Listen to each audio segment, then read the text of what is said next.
Hello everyone, welcome to my another mini vlog. এয়া হিদিনা যে ওলাই গৈছিলো তাৰে এয়া প্ৰথমতে ভিন্ডো ৰুমত আছিলো আৰু তাতে আমি অগ্নিনাভ মন্দিৰ চালো তাৰ পিছত ৰংঘৰলৈ বুলি ওলালো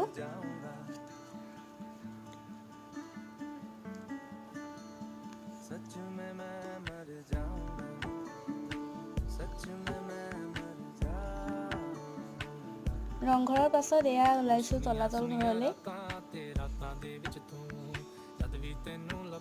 জয়সাগৰ পুখুৰী ইয়াৰ পিছত এয়া হ'ল বিষ্ণু দৌল এতিয়া সন্ধিয়া লাগিছেহি আৰু এতিয়া আমি লাষ্ট যাম শিৱদৌললৈ তাতে গৈ অলপ সময় বহিলো সেৱা কৰি মেলি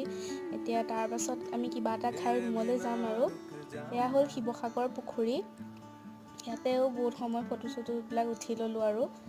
ইয়াৰ পিছত আটাইখিনিয়ে খাই মেলি আৰু ৰুমলৈ গ'লো আজিলৈ ইমানেই বাই বাই